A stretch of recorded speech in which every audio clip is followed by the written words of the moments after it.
Introspectiva. María Luisa Vallejo García, la mujer que caminó al lado de un gran hombre, vivir con el recuerdo y luchar para poner en alto el legado. María Luisa Vallejo es una mujer que desde su niñez padeció la ausencia de la figura paterna, lo cual la llevó a emigrar en repetidas ocasiones para luchar por sus metas. Su paso por la Comisión Regional de los Derechos Humanos Mahatma Gandhi la hizo tener otro panorama de las dificultades, problemas y carencias que sufren los pueblos de la región. Ese aprendizaje años después ayudó para que junto a Fernando Bautista Dávila iniciaran la Fundación Humanitaria de la Cuenca del Papaloapan, la cual hasta el día de hoy sigue funcionando. María Luisa nos cuenta la llegada al poder, las penurias y los retos, nos platica los últimos días de vida del que fuera su amigo, esposo y padre de sus hijos, del cual dice fue un hombre que nunca cambió en su círculo familiar, siempre siguió siendo el mismo. Valió la pena que Fernando diera su vida por el pueblo de Tuxtepec. Dios le dio un propósito y él lo cumplió y trascendió dejando una vocación que es servir a los demás. Con Noé Ramírez, el pueblo perdió todos los apoyos sociales. Pareciera que Noé no hubiese sido amigo de Fernando. Me corrió todo el personal, por eso renuncié al DIF de Tuxtepec. Hablamos de su experiencia como candidata a la presidencia municipal de Tuxtepec. Dice que no volverá a participar como candidata. Su cuota moral está cumplida. Tomará la regiduría que ganó en la pasada elección y velará por la aplicación de los recursos del pueblo. Ahora su propósito es seguir ayudando a otras personas, siguiendo el legado que dejó su esposo, para que algún día sus hijos puedan estar orgullosos de los ejemplos que como madre y mujer pueda inculcar en su educación.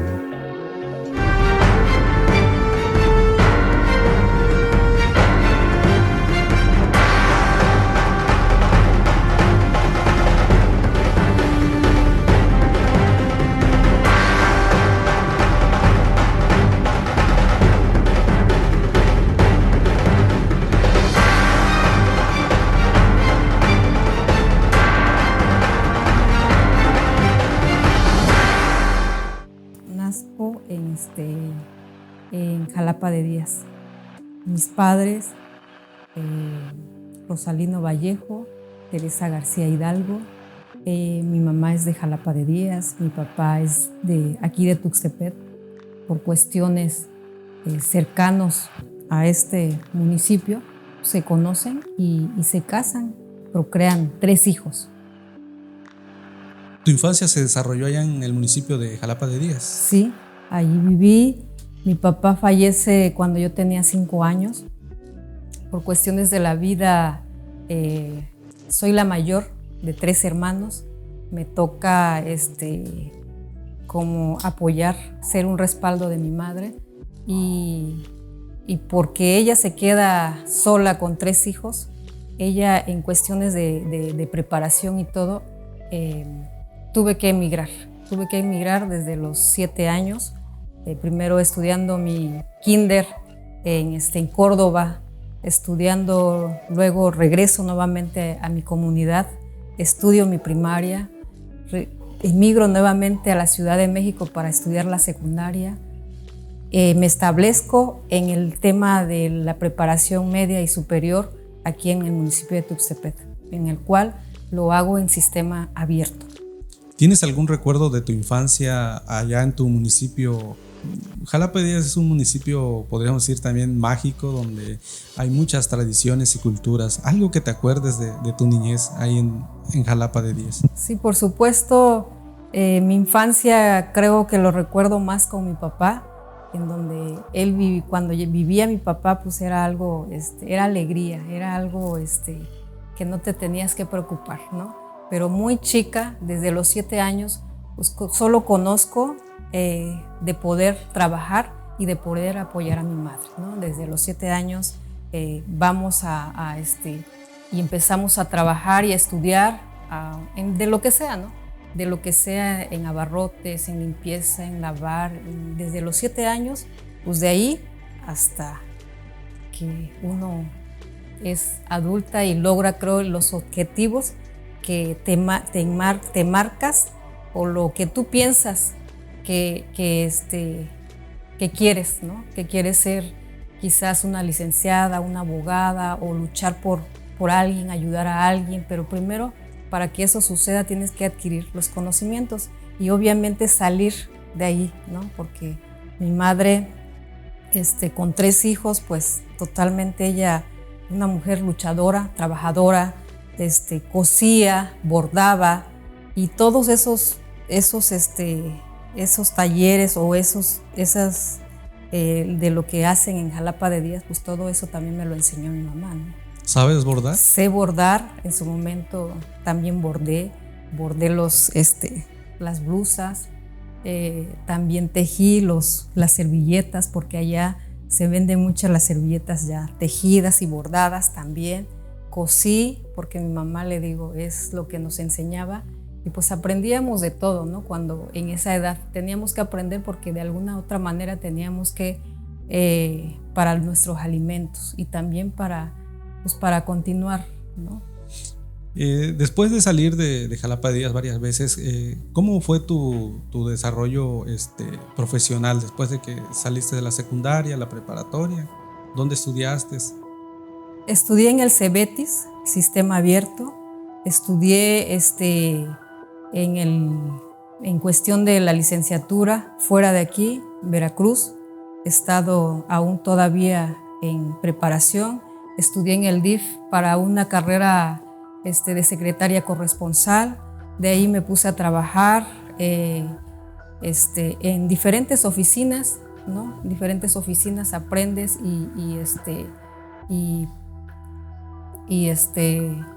para seguir estudiando y para seguir preparándote. Antes, cuando era en la computación, que era algo muy difícil, era algo que apenas estaban iniciando que aprendieras, ¿no?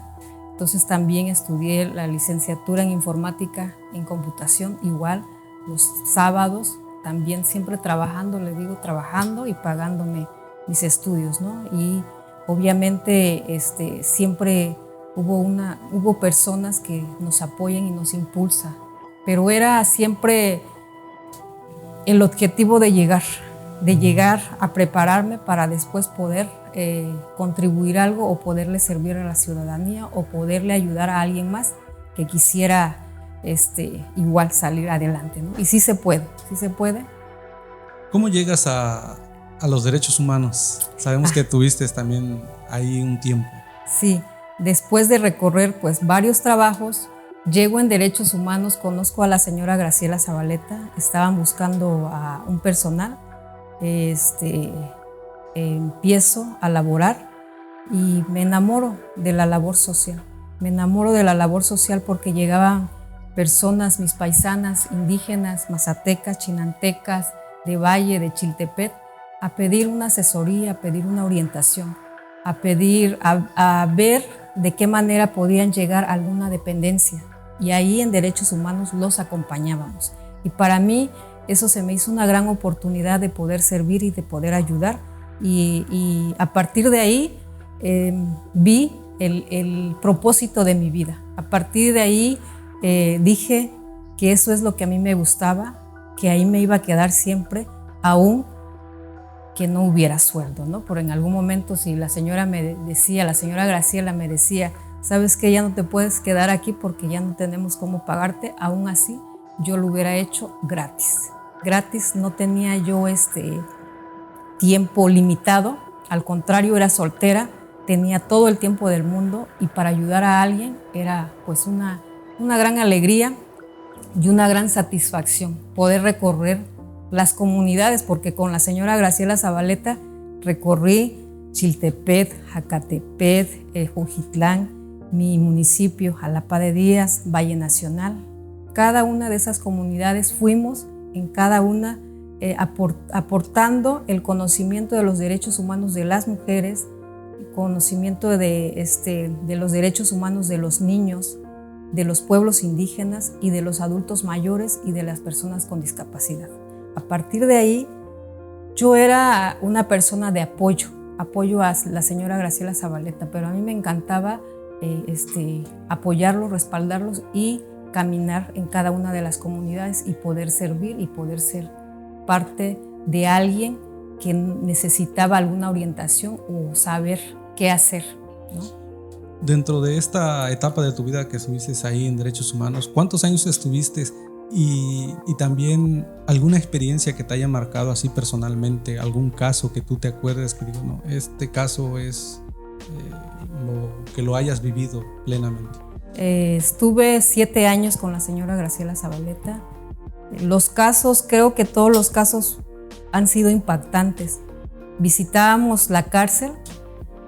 Bueno, uno de los casos que más me marcó fue de que una hija mete a su mamá a la cárcel.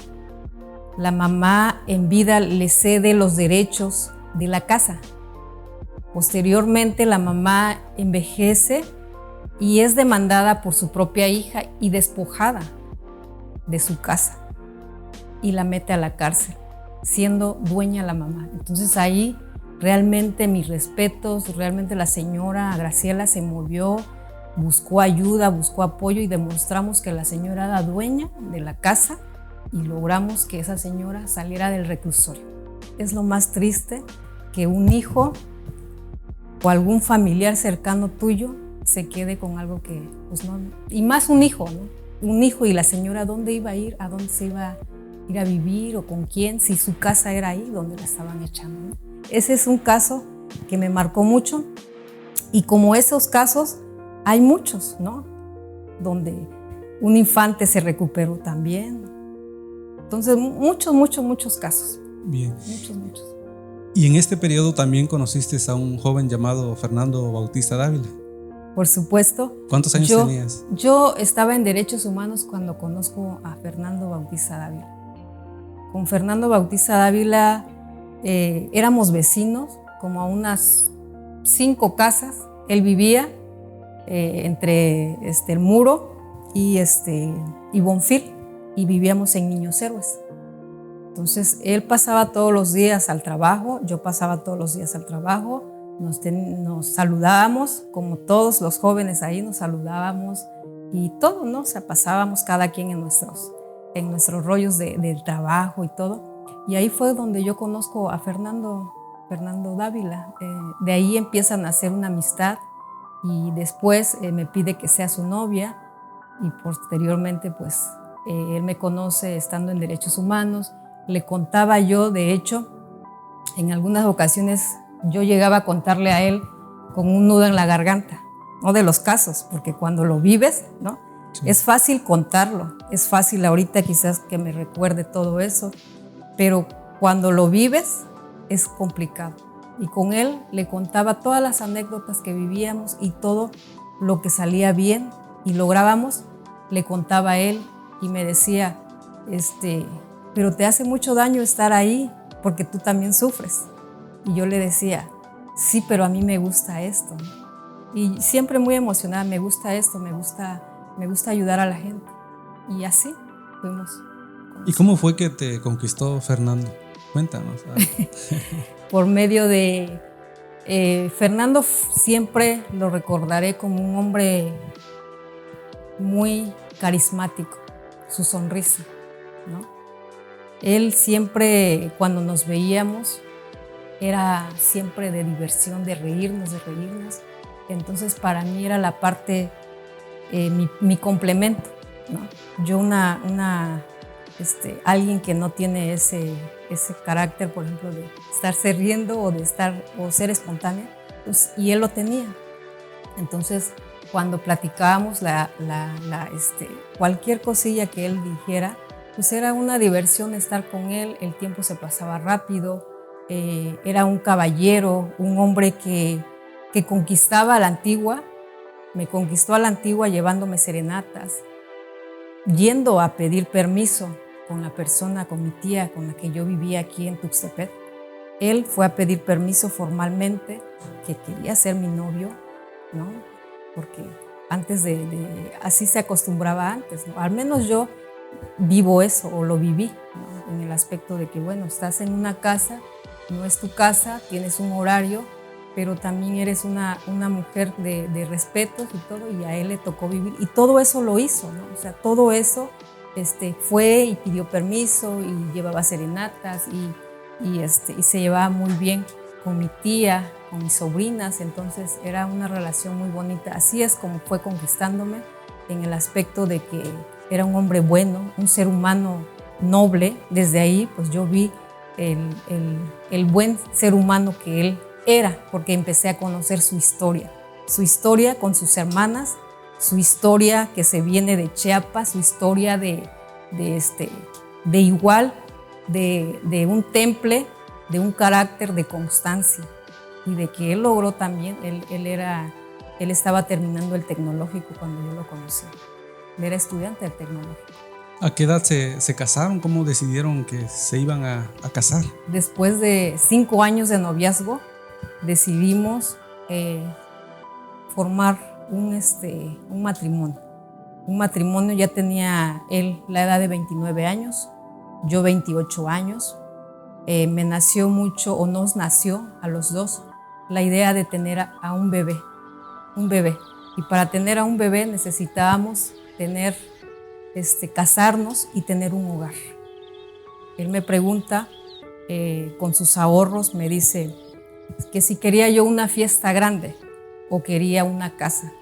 Yo lo primero que le digo es una casa porque a nuestros hijos los íbamos a ofrecerles un matrimonio estable y un lugar donde ellos nacieran, pero que ya fuera de ellos, ¿no? Y esa era la conversación cuando llegamos, cuando estábamos enamorados, nos amábamos, por eso es que tomábamos esa decisión de formar un hogar y de querer tener hijos. Cuando tú te casaste con él, ¿ya él estaba en su etapa de inicio de empresario o fue contigo cuando empezaron a poner las refaccionarias?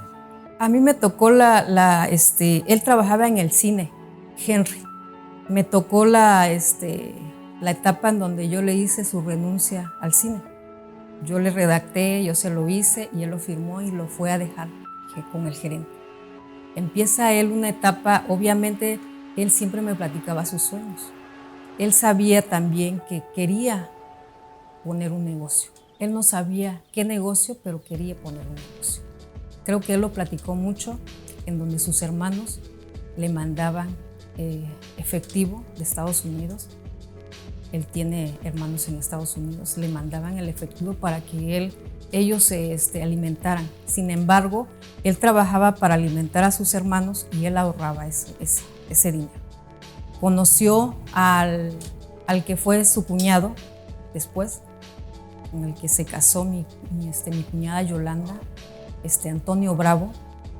Conoció a Antonio Bravo y Antonio Bravo ya tenía experiencia de refacciones. Conocía todas las piezas, los números, entonces él empezó a platicar con su cuñado, pero empiezan ellos, él aporta el capital, él aporta el conocimiento y empezaron los dos una travesía que después fue un éxito porque dice él, nació un anaquel, luego tuvimos otro anaquel y después una mega empresa, ¿no? En donde se expande totalmente aquí en el municipio de Tuxtepec y es reconocido como el Pistón. Así es. Y en el ámbito familiar, cuéntame cómo era él como padre, cómo nacieron el primer hijo que tuvieron. Él como padre, hablar de Fernando es algo, pues es volver a recordar muchos momentos, ¿no? Momentos que quisiera que él viviera, ¿no? Sin embargo, yo te puedo decir que Fernando fue un excelente padre, excelente hermano, excelente hijo, excelente novio, excelente esposo, excelente amigos. Antes que todo, éramos amigos. Cuando decidimos casarnos, le comentaba, era porque queríamos tener una familia. Queríamos tener una familia. Al año nace Fernando, nuestro hijo mayor. él encantado. Él siempre fue un hombre expresivo y siempre lo demostraba. Y a su hijo le dio lo mejor, el tiempo, la disposición. Trabajaba por su hijo, quería seguir creciendo por su hijo, pensaba en su hijo, pensaba en su familia nueva, pensaba en su mamá, pensaba en sus hermanos. Jamás pensó en él solamente. Siempre era algo que él tenía muy claro con su familia. ¿Cómo es que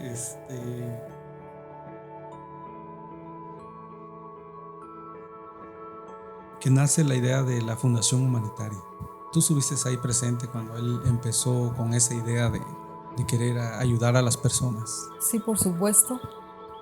Él, al tener un hijo y estar en el mostrador, pasaban muchas señoras con su hijo con una receta, y él mandaba a comprar los medicamentos. Él le hizo una promesa a su padre. Su papá de él murió de cáncer y le hizo una promesa que él iba a hacer algo por alguien si estaba en sus manos. Al pasar el tiempo, porque esas ayudas fueron 2 o 3 años antes que él pensara formalizar en una fundación. Cuando él, creo que Dios te va marcando tu propósito, tu destino. Cuando él se siente un empresario exitoso, porque había logrado varias empresas aquí en el municipio de Tuxtepec y fuera, tenía como la necesidad de hacer algo por alguien, esa necesidad. Entonces empezó a comprarle medicamentos a las madres que pasaban, empezó a aportar eso, y de ahí quizás platicando con sus hermanos, platicando con una servidora, platicando con personas que fueron coincidiendo con él, se realiza una asociación civil de manera formal. Un establecimiento donde él iba a estar ayudando a las personas. Y donde yo lo compartí con él esa idea, la verdad, muy contenta porque decía yo que el destino a mí me seguía diciendo, porque yo en algún momento pensaba regresar en la fundación de Mahatma Gandhi cuando mis hijos estuvieran ya grandes. Yo le había dicho eso a mi esposo: cuando ya los niños ya estén más grandecitos, yo voy a regresar a Mahatma Gandhi. Entonces usted iba a regresar a Mahatma Gandhi. Una vez que mis hijos estuvieran grandes, contaba yo que iba a regresar como a los 50, 60 años,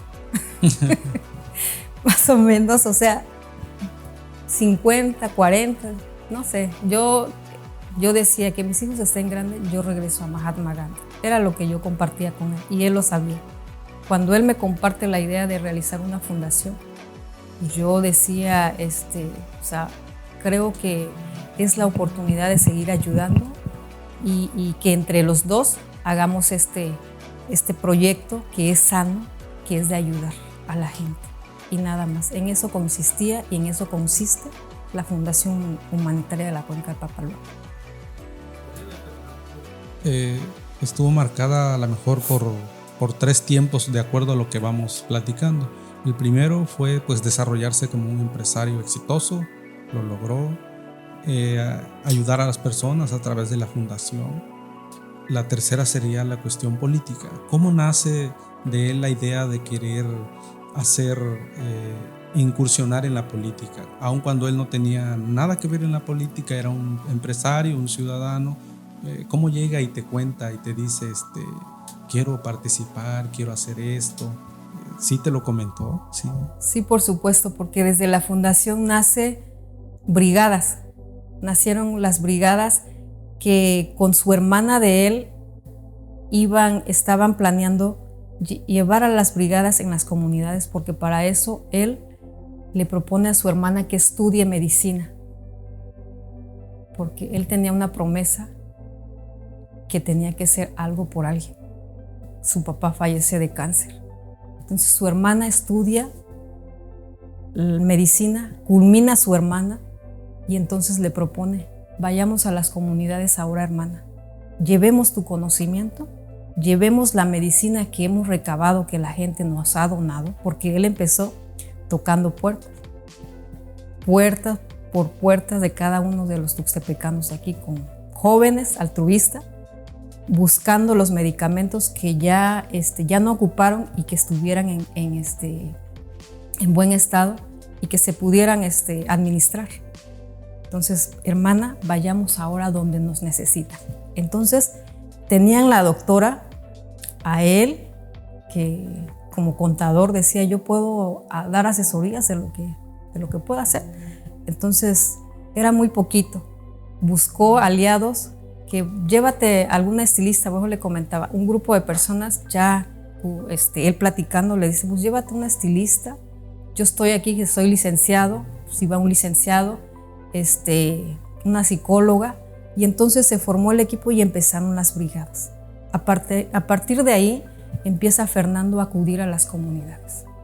Ahí Fernando se dobla porque ve la realidad de nuestras comunidades.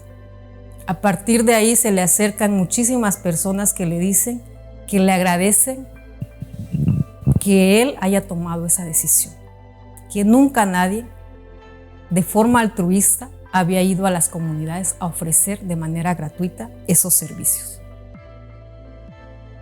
Entonces, a él empiezan a llover que necesitamos esto, que necesitamos, y él empieza a involucrarse en eso. Cuando a él le dicen, varias personas le dicen de las comunidades, queremos que tú seas nuestro presidente, ¿no? De tantas veces que le dijeron, de tantas veces, él empezó a decirme, ¿sabes qué? Que las personas quieren que yo sea presidente. Pero yo no comparto con la política, ni soy político. Al contrario, me molesta tanto tener que ser falso, me molesta tanto que se le siga pisoteando la gente. Y alguien, quizás sus hermanos o alguien, le pudo haber dicho, te tienes que meter en la política para que puedas ayudar a los demás. Entonces él pues toma la decisión de decir que ya no quiero ser parte de la crítica, porque sí podemos criticar al gobierno que está, podemos decirle que no atiende, que no, muchas cosas, y entonces él dice, quiero ser parte de la solución. Si querer ayudar tengo que ser presidente, lo voy a hacer y lo voy a hacer bien.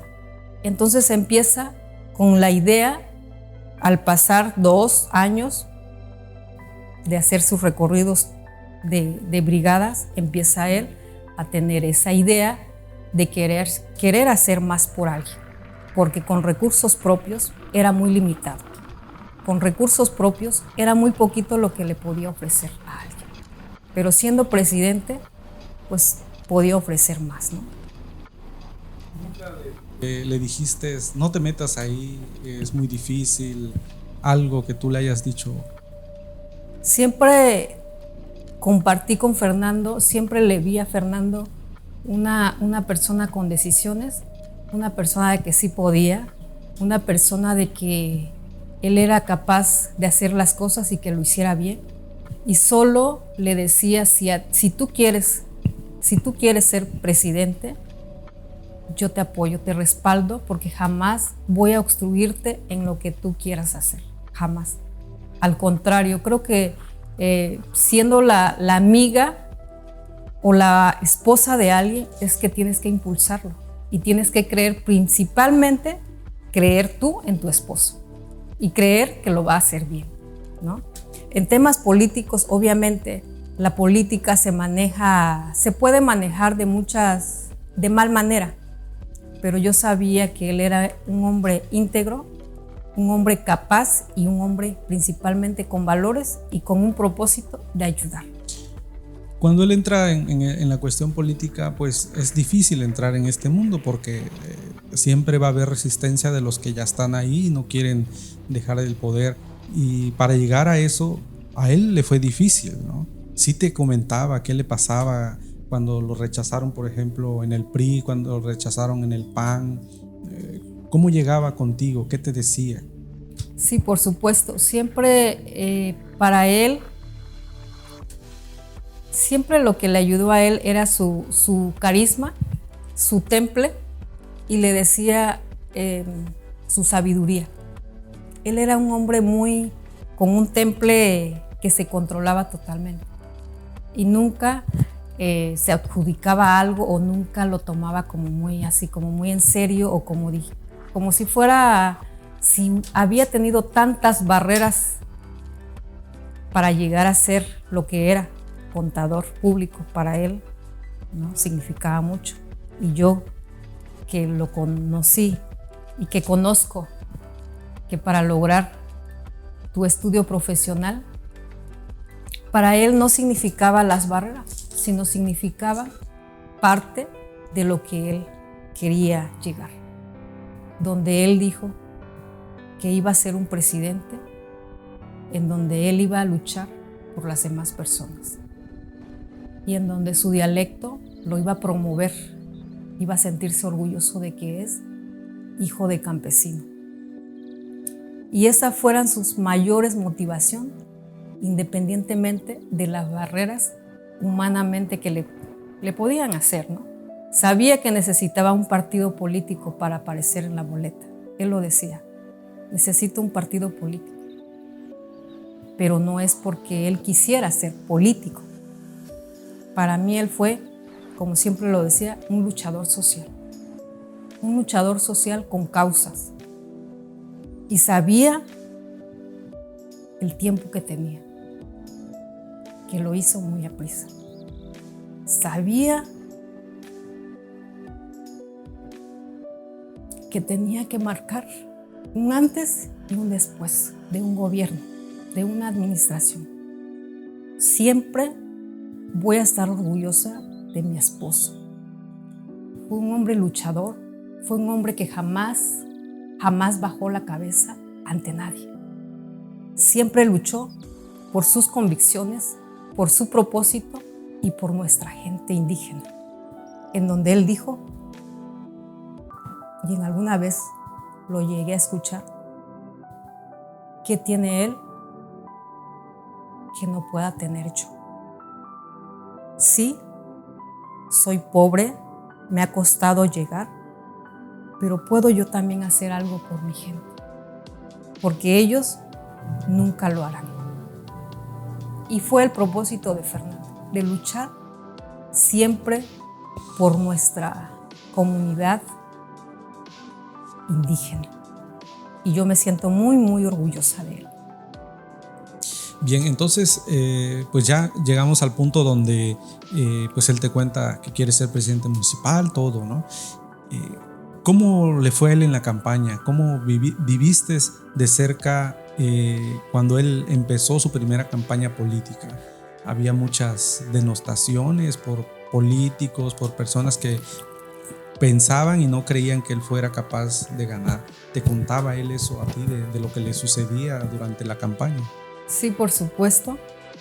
Para mí la campaña empezó a dar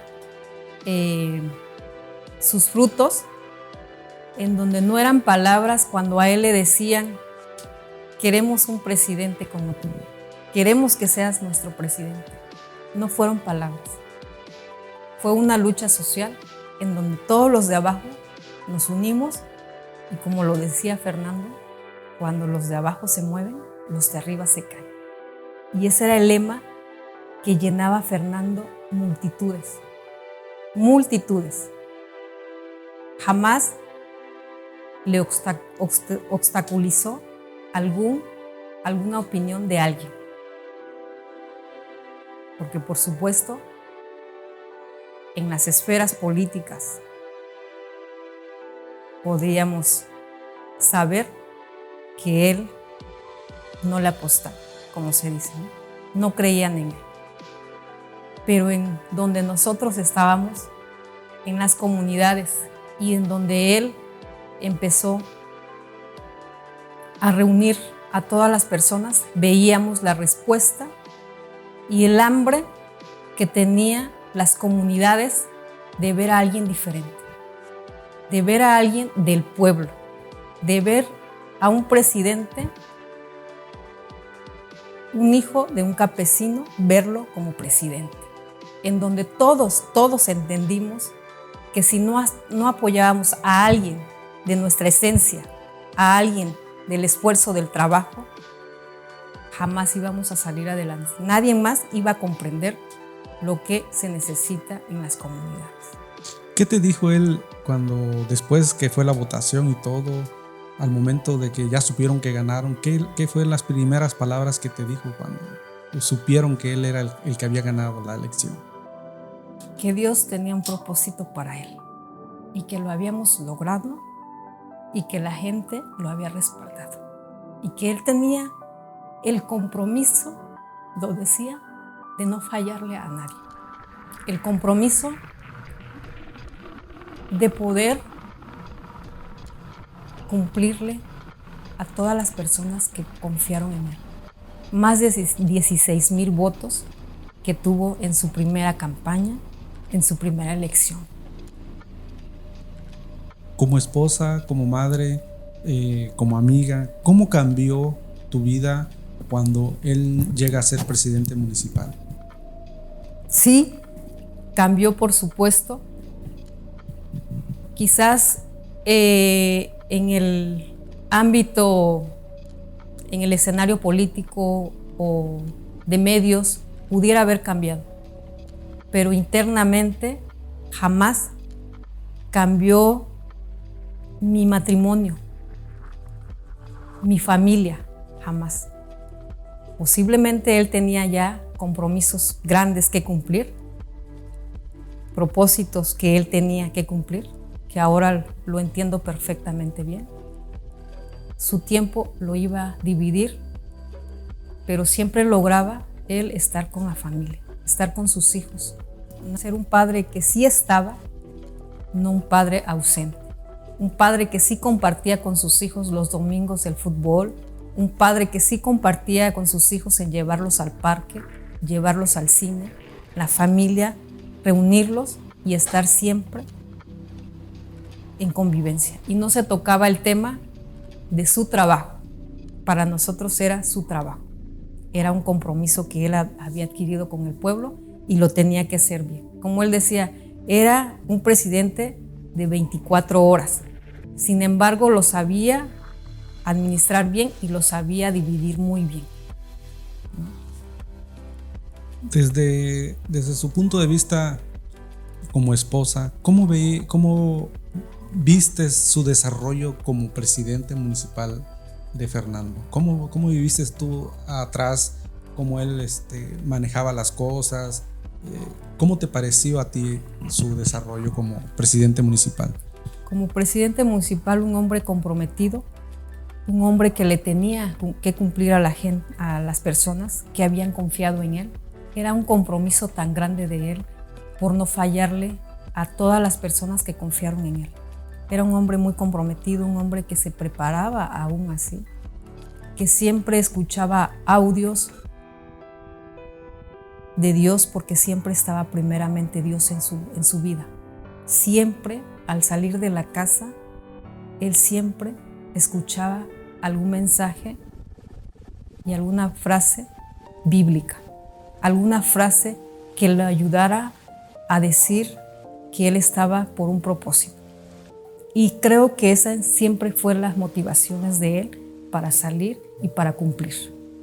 Y sobre todo no fallarle a la gente. Y una frase que siempre decía, que Dios le diera sabiduría que el tiempo le alcanzara y que el dinero del pueblo lo pudiera hacer rendir más. Fernando, pues ¿tú vistes que él haya cambiado como ser humano cuando fue presidente municipal, como persona? Para nada, no cambió en lo absoluto. Sí tenía más compromisos, sí tenía más responsabilidades, como le digo, pero lo separaba. Llegando a la casa, pues, se hablaban temas del hogar, de nosotros, de la familia, ¿no? Estando en la presidencia, él era el presidente al 100% para la ciudadanía. Para todos los que quisieran hablar con un presidente, él estaba ahí. Dentro del mundo político ya ve que siempre se manejan cuestiones que a veces no se constan, pero se dicen y a veces se dan por hechas, ¿no? Usted, dentro de los primeros 2 años de gobierno de Fernando, estuvo muy ausente, no se le veía muy cercana a él, se decían muchas cosas de que él era muy recio con usted, que hasta maltrato había a veces, por eso usted no aparecía en la escena, y a veces también usted se ausentaba del DIF. Hubo muchos rumores, ¿no? ¿Era verdad algo de esto? Yo quisiera compartirles esto. Nosotros platicábamos mucho y éramos un gran equipo. No podíamos abandonar a nuestros hijos, porque desde que nos casamos, nuestra prioridad era nuestra familia. Fernando sentía todo el compromiso de que una servidora, y podría estar él tan tranquilo de que yo estuviera cuidando a los niños. Fue un compromiso de equipo. Si él salía, yo la verdad, mi compromiso desde que quise ser madre, es mi obligación, mi dedicación y mi convicción de cuidar a mis hijos. Y para mí era prioritario cuidar a mis hijos. Y él atender al pueblo, porque también era un compromiso que mutuamente adquirimos. Pero no podíamos salir los dos. No podíamos abandonar algo y salir los dos. Él lo entendía perfectamente bien y estaba súper tranquilo que yo estuviera al pendiente de mis hijos, porque pudo haber sido que yo también saliera con él en todos los eventos y en donde sea, compartir con él en todo. Sin embargo, mis hijos entonces hubiera tenido la ausencia de los dos padres, porque él no tenía un horario. Fin de semana estaba, pero un horario y un pueblo, un municipio como Tuxtepec le exigía, ¿no?, que estuviera al pendiente del municipio y del compromiso. Entonces éramos un equipo en donde yo cuido a mis hijos, y el compromiso que hicimos desde que somos padres, y era eso de tener una buena comunicación y de que yo no podía acudir en todos los eventos, pero iba él con todo el equipo para respaldar a la ciudadanía o para sacar los eventos para el municipio de Tuxtepec. ¿Y sí estaba enfermo usted? Estoy enferma. Hace 7 años a mí me detectan 2 hernias. Hace 7 años yo quedo en cama por 6 meses. Hace 7 años, antes de iniciar él en la política, creo que estábamos en la fundación. 2 años después de haber tenido a Alejandro, yo caigo en la pierna izquierda, me inmovilizo totalmente, porque obviamente yo tenía una vida muy activa, ¿no? Una vida muy activa, la casa, los niños, el trabajo, todo. Caigo en cama, investigamos, me mandan a hacer una resonancia y empezamos con terapias para yo lograr nuevamente caminar. Entonces empiezo yo a valorar mi vida, porque ahí yo estando en cama, mi hijo de 2 años, el más pequeño, y Fernando de 8 años, creo, estaban chiquitos. No podía yo atenderlos. Mi niño, el más chiquito, necesitaba que se bañaran, que le dieran el alimento, que muchas cosas, un bebé de 2 años, y no lo podía yo hacer. Valoro mucho ahí, empiezo a valorar mucho la vida y empiezo a tener muchas prioridades y empiezo a cuidarme. De 6 meses quedo en cama. A partir de ahí empiezo y me hacen los estudios, me detectan 2 hernias, acepto mi enfermedad. Fue muy difícil, pasé por una depresión también, porque estando en cama por 6 meses, yo no sabía si iba a volver a caminar, yo no sabía si en la operación que me decían que era urgente iba a volver a salir, si iba a volver a atender a mis hijos, si iba a salir en silla de ruedas, no lo sabía. Siempre me puse en oración y a pedirle a Dios que me diera nuevamente una oportunidad de volver a caminar y que ahora sí iba a ver por mi vida y a tener más tranquilidad y que me diera la oportunidad de solo cuidar a mis hijos y de que mis hijos estuvieran grandes posiblemente para que yo me pudiera operar. Porque en la operación a mí no me aseguran de que yo salga caminando. En la operación corro el riesgo de salir en una silla de ruedas. ¿Todavía no se ha operado? Todavía no me he operado. Aprendo a aceptar mi enfermedad. Aprendo a cómo acostarme, a cómo pararme, cómo caminar, cómo hacer todas mis actividades conviviendo con mi enfermedad. Lo aprendo a aceptar y aprendo a cuidarme muchísimo con tal de ver a mis hijos crecerlos y estar con ellos y poderles dar una cena, una comida y estar conviviendo con ellos, ¿no? ¿Cuál fue su mayor experiencia dentro del DIF? Ya platicamos que pues, ya esto, cuando estuve en Derechos Humanos, es algo similar, pero ahora al frente del DIF. ¿Qué fue lo que más le llenó de satisfacción el tiempo que usted estuvo ahí? Por supuesto, la misma forma de Derechos Humanos, la Fundación y en el DIF van de la mano. Y es ayudar a las personas que más lo necesitan. Es ver una sonrisa de alguien cuando tú lo ayudas. A una señora que necesite una silla de ruedas, es ver decirte gracias, porque hay veces en que ellos no están solos totalmente, ya no tienen trabajo y no pueden comprarse una silla de ruedas de 1,500, de 1,800. Y es una satisfacción que tú puedas ayudar por medio del DIF municipal a una persona, a un adulto mayor, a unos niños con discapacidad. Mi admiración y respeto para las madres que llevan a sus hijos a terapias y que luego logran ver a sus hijos caminando. El DIF municipal tienen una VR en donde es ocupado, en donde es favorecido para las madres, para los niños, para los adultos mayores que necesitan las terapias, y que la satisfacción más grande es cuando luego se integran a la sociedad, pueden caminar o pueden por lo menos mover el brazo. Algo que para nosotros pudiera ser común, pero para las personas que lo necesitan es un triunfo y es un logro.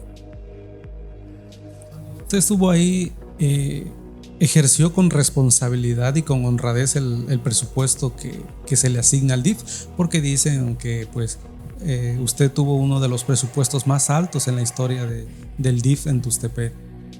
Sí, lo escuché muchas veces y lo comparto ahorita.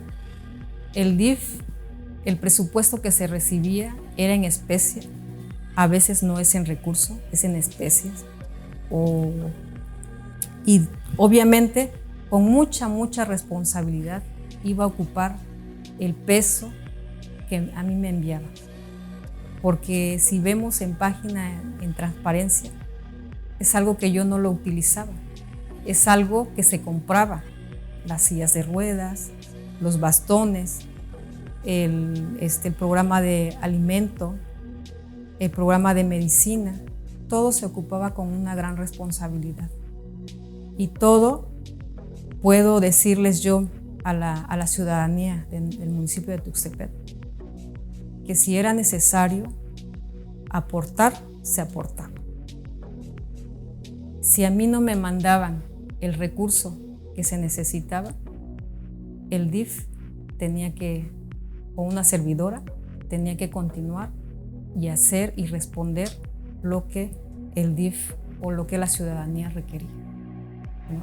Presupuesto alto nunca hubo, era un fondo revolvente de 90,000 pesos. Cuando vas ocupando a lo mejor 10,000, lo compruebas, te dan 10,000 pesos.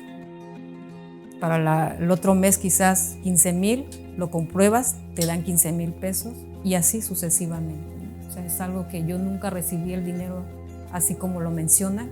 Sé que lo mencionan que en el DIF se recibía mucho dinero y todo eso. No, la verdad no lo recibí. Y si lo hubiera hecho también, lo hubiera yo gastado con mucha responsabilidad, porque hay muchas necesidades, muchísimas necesidades que vemos en el DIF municipal, ¿no?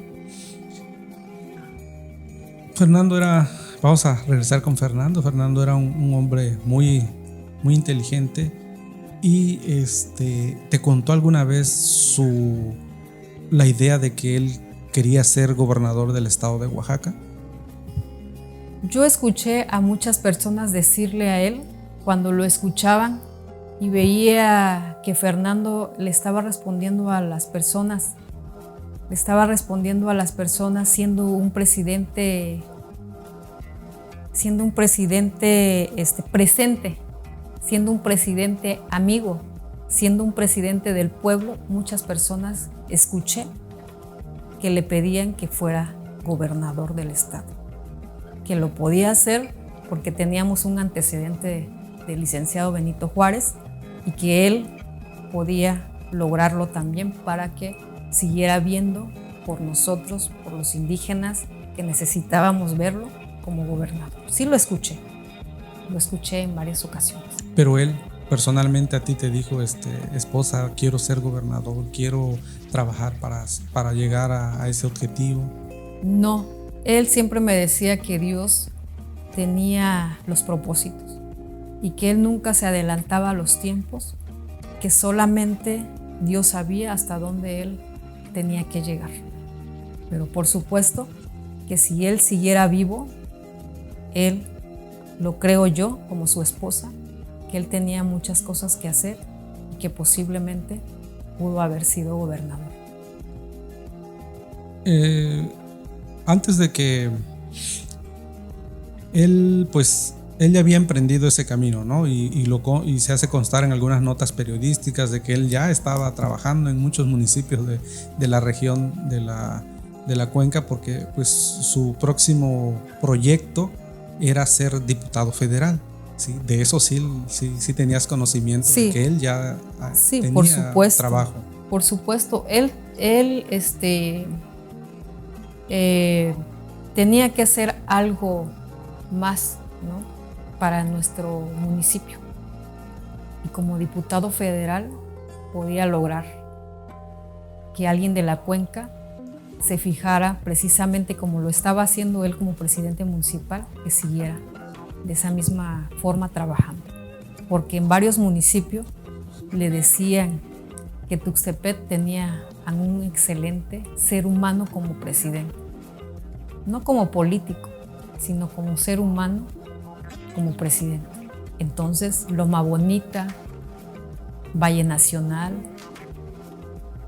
Chiltepec, en todos lados él tenía amigos y en todos lados lo conocían. De la misma manera le decían que él iban a apoyarlo para que fuera el próximo diputado federal. O sea, su fama ya había traspasado las fronteras del municipio. La fama de Fernando Dávila traspasó por esa manera en el que él se conducía, ¿no? Llega el año 2020, junio del 2020, un año fatídico para muchas familias en el mundo entero, en Tuxtepec, en todos lados, en especial también para tu familia en el 2020. Esta parte de la historia no muchos la conocen porque en ese tiempo pues fueron muy reservados los familiares de Fernando, ustedes. ¿Cómo fue que Fernando pues se contagia de la enfermedad y cómo vive su cuarentena? ¿Tú estuviste ahí con él? Sí, el 18 de marzo se recibe la noticia de que un virus, una pandemia, estaba invadiendo a todos los países, ¿no? Se recibe esa noticia en el cual muchos no creíamos, pero él jamás dejó de realizar sus funciones. Todos los días a partir del 18 de marzo, su propósito, y como lo decía él, era decirle a las personas que se cuidaran, que se quedaran en casa, porque había iniciado una cuarentena en donde todos debíamos quedarnos en casa. Él no tenía la elección de quedarse en casa, porque él mismo lo decidió así. Soy el presidente y tengo la responsabilidad de decirle a los ciudadanos de Tuxtepec que se queden en casa, que resguarden a su familia, porque hay una pandemia que está acabando con la vida de muchos. Lo veíamos en la tele, lo empezamos a ver conforme fueron pasando los meses aquí en Tuxtepec, en donde a él le toca ayudar a muchas personas. Empiezan los programas de emergencia, empieza el programa de alimentario, en donde las personas estando en casa no podían salir por su alimentación. Entonces él empieza a recorrer las comunidades llevando las despensas, lo más necesario, lo básico, en donde él recibe las muestras de cariño. Él no se podía quedar en casa cuando más lo necesitaba. En esas fechas yo sí le dije que se quedara en casa. Su respuesta de él fue que él era el presidente, no se podía quedar en casa, que él tenía que salir a ayudar a la gente. Muchas personas que no querían llevar a alguien al hospital, él lo hacía. Y es algo que quizás nunca lo dijo, él lo hacía, porque nadie quería, todos estábamos asustados cuando le decían que él se protegiera. En algún momento dijo que solo Dios tenía el control de su vida, que no dependía de él, que él iba a hacer lo que estuviera a su alcance. Él enferma un 9 de junio, es cuando él se queda en casa. Pero él empieza con los problemas de temperaturas. Un lunes todavía él recorrió comunidades. Un sábado él recorrió comunidades. Pero él, el 9 de junio, se quedó en casa y a partir de ahí jamás pensamos que él no iba a salir de esa enfermedad. Jamás. Porque ya lo habían vivido sus hermanos y habían salido adelante. Por eso no le apostábamos de que él no saliera. Le apostábamos que él iba a salir. Sin embargo, cuando él decide internarse, porque él lo decide voluntariamente, él acude a la clínica voluntariamente.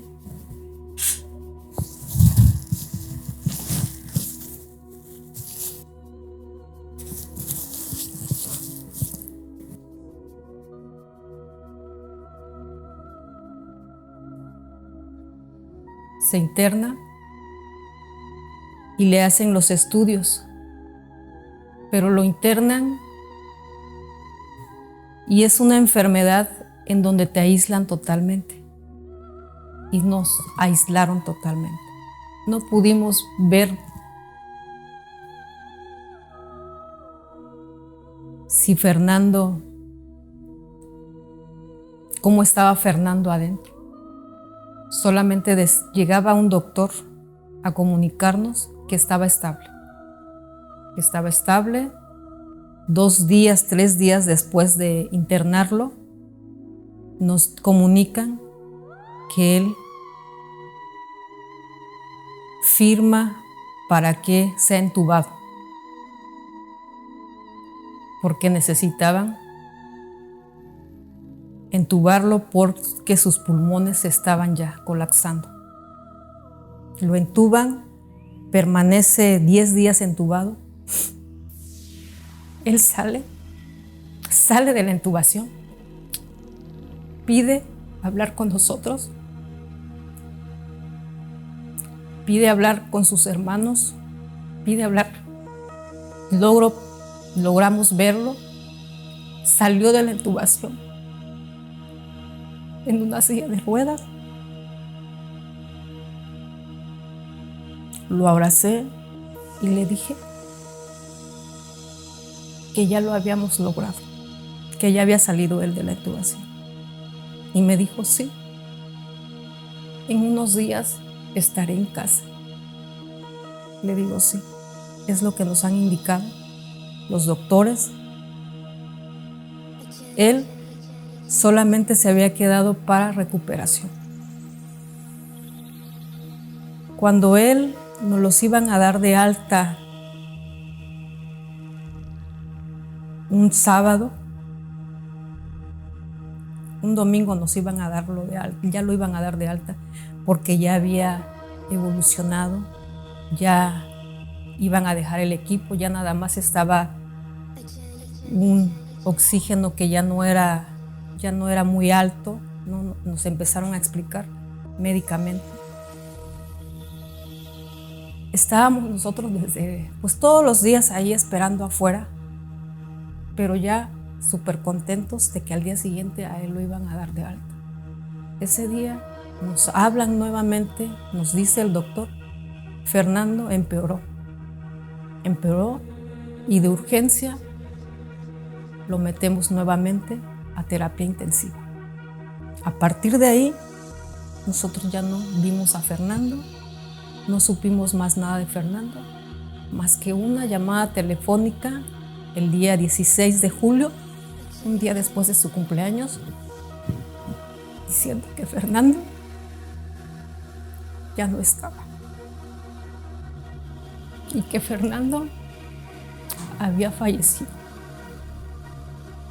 Y es lo que yo le puedo comentar de lo que vivió, de lo que pasó Fernando. La vez que lo pudiste ver cuando entraste a verlo a la clínica, ¿cuáles eran sus preocupaciones de Fernando? ¿Qué te dijo en esa ocasión? La preocupación de Fernando en ese momento, para mí, lo que nos dijo de manera, eran sus hijos. Y él, obviamente, siempre fue un presidente que quería estar con su gente. Y cuando él sale de intubación, él empieza a reportarse con las personas de la oficina del Palacio Municipal, diciendo que fueran más enérgicos con las personas, que entendieran que la pandemia estaba acabando con las vidas, que fueran más enérgicos, que implementaran más acciones para que la gente entendiera de que sí, verdaderamente estaban acabando, el virus estaba acabando con la vida de los demás. Su preocupación era que la gente les llegara el mensaje, por teléfono, una vez que ya nos vio a nosotros, él se comunicó con personas de la oficina del Palacio Municipal diciendo que seguía siendo el compromiso de él resguardar la vida de las personas y que no dejaran todos los días de decir que las personas usaron el cubrebocas, usaran el gel antibacterial, que no salieran de casa, cuidaran a los niños y infinidades de cosas que él tenía esa preocupación de ser un presidente que respondiera a las personas que confiaron en él. Él se fue siendo un presidente. Él se fue cumpliendo con sus funciones, encargando siempre. Que era lo que estábamos viviendo, la pandemia, que llegara el mensaje a todos los ciudadanos de Tuxtepec. Y también decía que él pronto iba a regresar y que cuando regresara iba a dar su testimonio, iba a hacer todo lo que estuviera a su alcance para salvar vidas.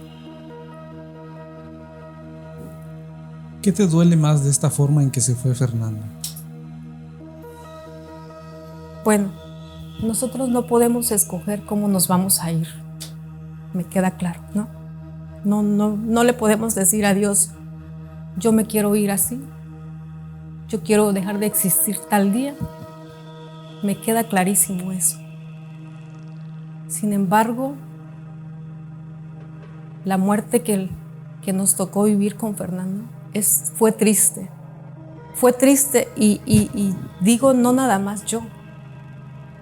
Sé que muchas mujeres, muchas familias vivieron o siguen viviendo esta situación, en donde perdieron a su familiar, en donde no pudieron despedirlo, no pudieron abrazarlo, porque es una enfermedad contagiosa, porque es una enfermedad en donde te aíslan totalmente.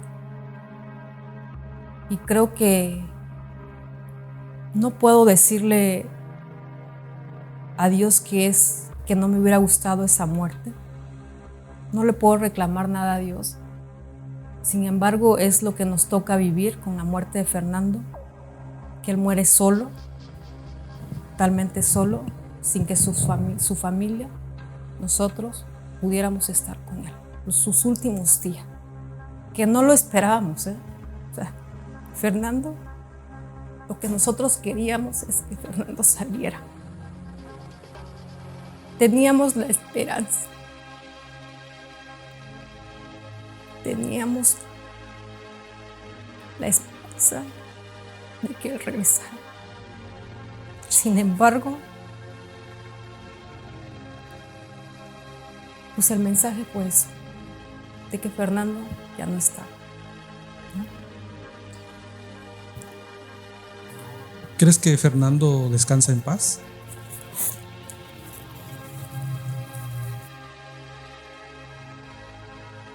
Mi opinión es que Fernando descansa en paz, porque el único que decide tu destino es Dios. Yo me quedo con eso, que él tuvo propósitos. Recuerdo la frase cuando él decía que el tiempo nos alcance, y era lo que le estaba pidiendo quizás a la vida, el tiempo. Hizo todo lo que tenía que hacer en vida, porque Dios siempre es el que decide con tu propósito de vida. Entonces, Él está descansando en paz. No está físicamente con nosotros. Sin embargo, Él ha trascendido para mí como amigo, como hijo, como esposo, como presidente municipal. Trascendió. Fue diferente. Fue totalmente diferente. Después de la muerte de Fernando se empezaron a hacer un montón de conjeturas acerca de su muerte. Mucha gente hasta el día de hoy no cree que Fernando haya muerto, porque pues era un hombre fuerte, un hombre joven, mucha gente que pues con enfermedades Sí. de comorbilidad han salido adelante con esto. Él no tenía ninguna de esas enfermedades. Sí, no. Y no lo logró. Algunos han comentado que se encuentra viviendo en alguna playa por allá, en una isla lejana, solo, y que pues él no murió, sino que se fue, que huyó, que escapó. Yo, con el corazón en la mano, yo no puedo no puedo pedirles a las personas que tengan sus propios pensamientos, pero sí les puedo decir con el corazón en la mano que Fernando no haría sufrir a su mamá, no haría sufrir a sus hijos y no haría sufrir a toda su familia. Siempre fue un hombre íntegro y no tenía por qué irse. No había motivos. No tenía motivos para irse. Caminó con la frente muy en alto. Jamás le hizo daño a alguien y su propósito era de ser un excelente presidente. Y si alguien pudiera asegurar, ¿no? Pudiera asegurar dónde está Fernando, yo creo que le daríamos todo porque nos dijera si esa persona pudiera estar seguro, porque su madre está sufriendo mucho. Si alguien, ¿no? Pero nosotros, que nos llamó el doctor y nos dijo que Fernando había fallecido. Otra de las conjeturas que se hicieron de los rumores y eso es de que pues a lo mejor Fernando,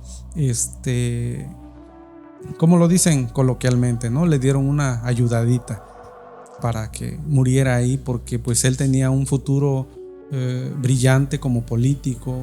Sus aspiraciones como gobernador no estaban descabelladas. Hay gente de la política que asegura que efectivamente Fernando tenía todo para ser un gobernador y una posibilidad enorme de ganar. Entonces eso en el mundo político pues a muchos les dolía y les pesaba de que Fernando pudiera lograr ese objetivo. ¿Crees que haya pasado algo como esto? No pudiera yo decirle, francamente, que hubiera ocurrido algo así. No le podría yo decir que si hayamos pensado que fue así, algo. No podemos nosotros envenenar nuestra alma pensando algo negativo. Nuestro dolor más fuerte es que él no está aquí. No podemos culpar a nadie, porque siempre he pensado que cuando tú señalas a alguien, tienes que tener los fundamentos, tienes que tener las pruebas para poder decir lo que estás mencionando.